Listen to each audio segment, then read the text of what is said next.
In this live stream, I'm going to be answering objections that I got from a viewer about the Sabbath and unclean meat. Afterwards, I'm going to be doing some Q&A.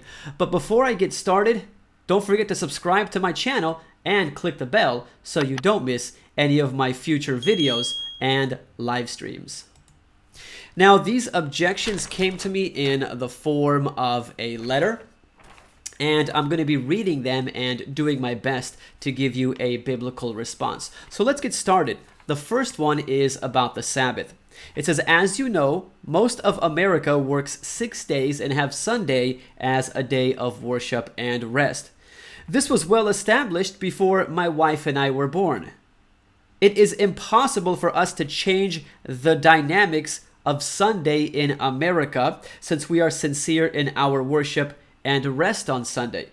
God can see into our hearts, and through His grace, we are not sitting observing Sunday as our day of worship and rest. Well, if everybody else was hitting their head against the wall, would you do that too? No, obviously not.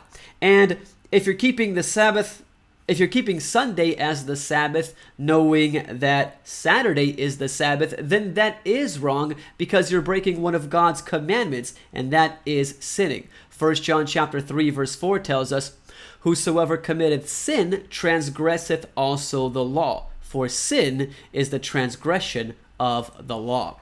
Okay, continuing on, the letter goes on to read, think about it, Greg. If you want to go back observing a legalistic day under the old covenant, airplanes would have to land by midnight.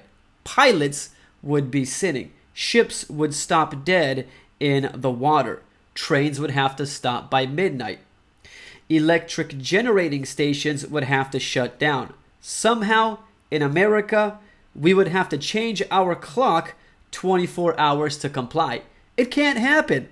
You see, God knew man could not keep the legalism that existed. Blessed are we under His new covenant.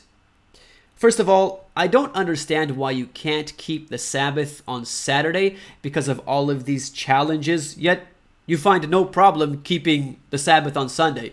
These same things happen on Sunday too. And we are not responsible for what others people do on the Sabbath. We are responsible for what we do on the Sabbath. And keeping the Sabbath is not legalistic if your motives are right. Jesus said in John chapter 14 verse 15, if ye love me, keep my commandments. Okay, now moving on to the next objection. The next objection is about unclean meat.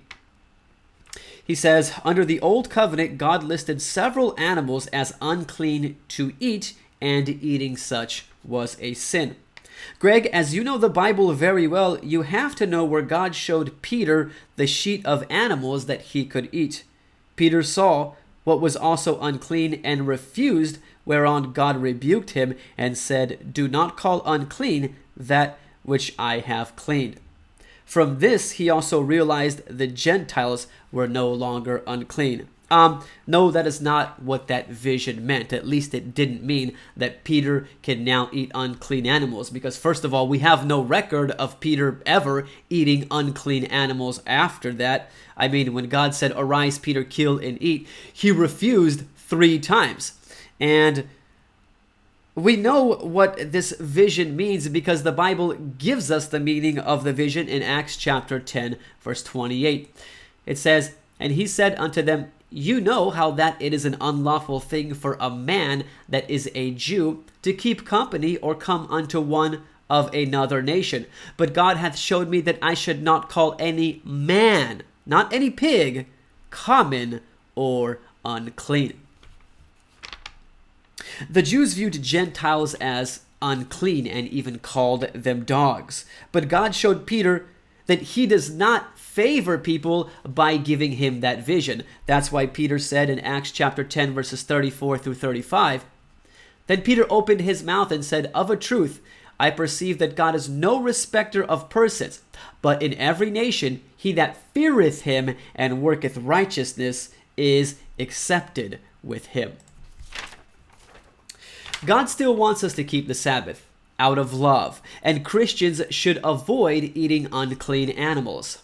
These are not things which were part of the old covenant, which have now been done away with. By the way, if you want to send me a letter or anything else in the mail, my P.O. box is in the video description, and I'll try to answer your letter or give you a shout out in a future live stream.